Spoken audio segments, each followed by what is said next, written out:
Good morning and welcome to this live hangout on air with me, Fiona Catchpowle. And today it's for me, Fiona Catchpowle. I know you would normally be used to seeing me here for Costa Women, although the lady on the other end of the screen, as it were, is actually a Costa Women member as well. Today is about launching my Facebook Fit Challenge for 14 days. You get a 14-day a succession of emails showing you how to build your Facebook page effectively. And when I posted some questions in the group recently for the Cyber Heroes to ask, what are the skills that you're lacking on your Facebook page and what else can we do to help? And one of them was about the conversation and how to get people responding to what you're actually posting. So I thought, who better to ask than interpersonal communications expert, Jodie Rodgers. Hi, good morning. Hi, how are you, Fiona? I'm really good. Now, please just introduce yourself. Now, some people will know you from the Costa Women Hangout that we did for International Women's Day, but please tell me who you are and what you do.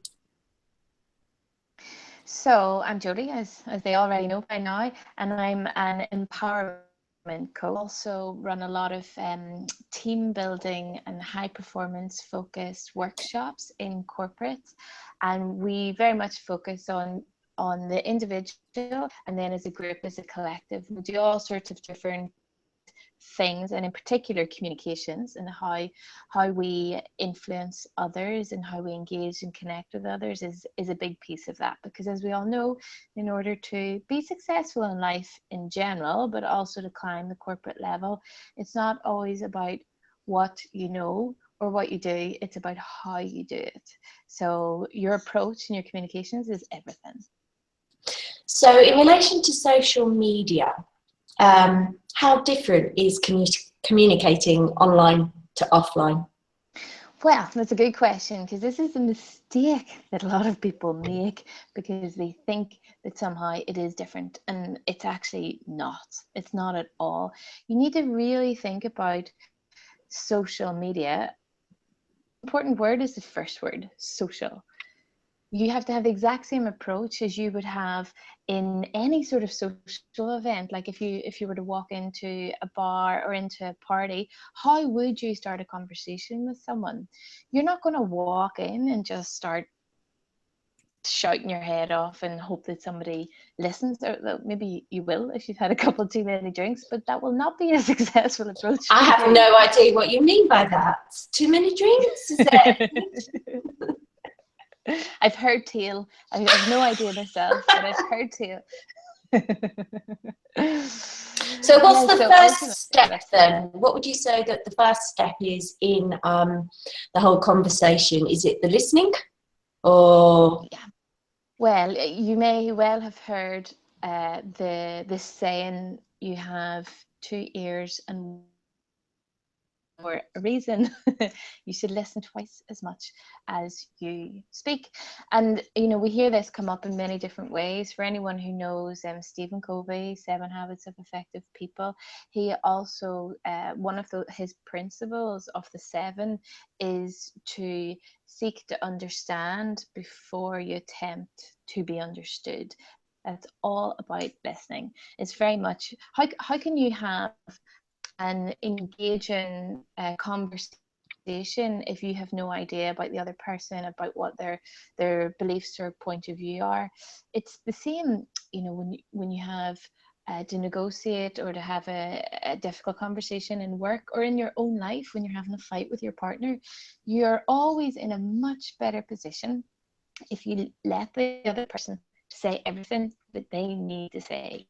You ask questions in order to understand further, and then you go in with your point of view, taking into account everything that they say. But they're much more prepared to listen to you if they feel that they've been listened to. Yeah, and I also suppose as well, it's about not making assumptions, and it is actually listening and not what you think they're saying. Yeah, well, I mean, and you see that all the time. I don't know about everyone else, but when there's posts on social media, I have a tendency, it's my own curiosity. Even before I read the post, I'll read the comments, because I want to see, because there's some sort of fight unfolding. and people inevitably are commenting, and they haven't actually read the post. They're just commenting on other people's, like, 2 sentences, without being informed first of what was the point of view that was, you know, positioned in the piece, etc., etc. So yeah, it's very much about paying order to have a meaningful connection. And this is true in social media, and it's true in the real world when it comes to networking. You know, people, you know, I've also teach a course at Berkeley Valencia, and the students there, and even people 20 years in the business, make the mistake of, oh, here's my business card. And it's like cold calling. You need to have a connection with someone, whether they're in front of your face or whether they're, you know, just whether it's virtually. You need to establish some sort of a meaningful conversation. You can't just go out there and talk crap and broadcast. Well, you can, but it's not going to You're do not going to any have the good. longevity if you do that. Exactly. It's good to have a point of view. I would say, again, where the online and offline match as well, it's not always going to be on the first encounter of meeting somebody offline that you're going to be able to fully engage. And that's the same with online. I always say to people, when they're building a Facebook page from scratch, for example, you need to be looking at a 3-month window, really, of engaging with your tribe and making sure that what they want to hear is what you're saying. Yes, absolutely. And my background, my previous life was in consumer insights and research for a big marketing company. So we would spend a lot of time really paying attention to, well, it's research. You've got to research before you try and sell a product, before you try and even engage in any sort of conversation. The biggest mistake that small business owners and entrepreneurs make is that they get so focused on this great idea for this great product that they have, that they forget to stop and just ask their audience, what is it that you're interested in? What's your biggest frustration? Even if I were to create this, would you be interested? What do I need to include in order for you to be interested? But good old market research, you don't have to call it market research, it can just be an inquisitive conversation, is going to fuel your business, and it will stop you from making that fundamental mistake, as Jeff Walker calls it, hope marketing. Yeah.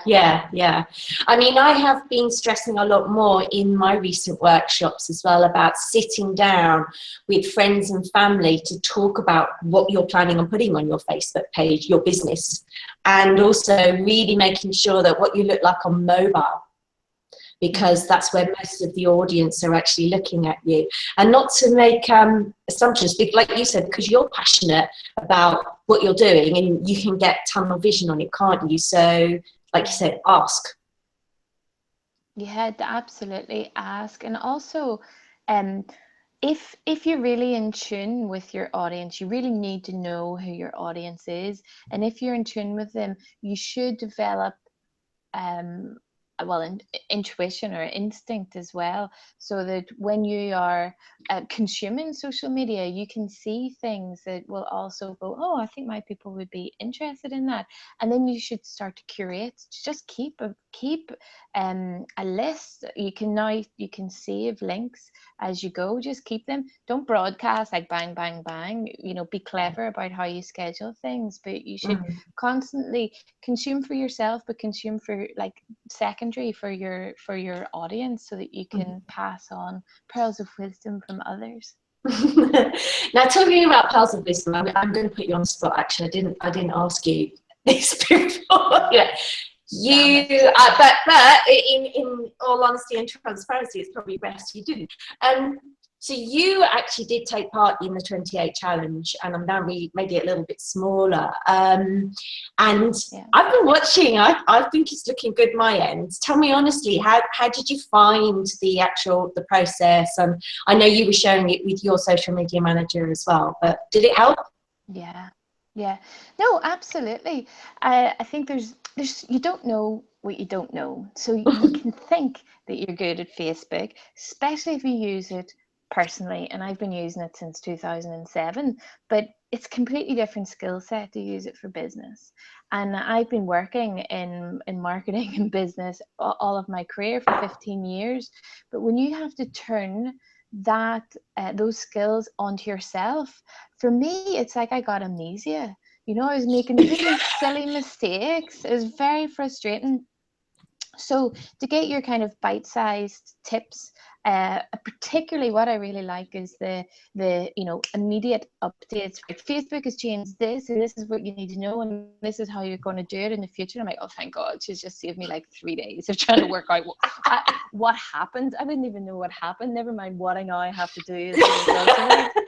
So that's absolutely really useful, and so much so that, you know, I'm obviously, we're all busy with our businesses, and I made some decisions earlier in the year, and partly inspired by all of the talks that we had in March, not to be the superwoman, and to focus on what I can do, and also to delegate skills to other people that what they're good at.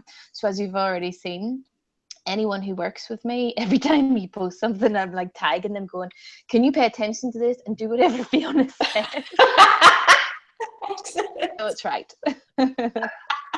Oh, that's really cool. I had no idea. I'm glad I asked now. It really wasn't a contrived question, but thank you for your answer. No, this is the importance of listening, but also of questioning. If you don't ask a question, you'll never know the answer. That's true of your audience in terms of what they want, but it's also true, how am I doing? So you're changing your approach to this, not because the first approach was wrong, but because, you know, you're not, anytime you launch anything, your pilot is never going to be your best version. Just like you're not your best version. You're constantly evolving as you grow, as you learn, etc., etc.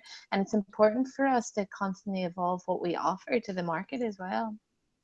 Right, yes, absolutely. Yeah, it is. And I'm on a big learning curve at the moment as well, in more ways than one. So listen, thank you so much for giving up your time today in this very hot and sticky environment. We're both shutting our offices right now, and it's yeah, anyway, we cannot, it's beautiful, and having the opportunity to live in such a lovely country, and having been watching some of your travels around the country as well with your wee one and your partner, who is about to become Mr. Jodie Rodgers. Is that right? I'm going to tell him that, Mr. Jodie Rodgers. I love it. Someone called me Mrs. Johnny the other day. Yeah, that's in September in Sitges. Very exciting. Wow. Okay. Well, good luck in the next few weeks and getting it all organised, and wish you lots of love and happiness for the future. And I know we're going to be speaking to you again soon. I found what you said really, really interesting, and I know all my cyber heroes are going to be able to take away some of those little nuggets. And thank you very much for participating in this for me. Absolute pleasure, Fiona, as always. Thank you. Bye-bye. Take care.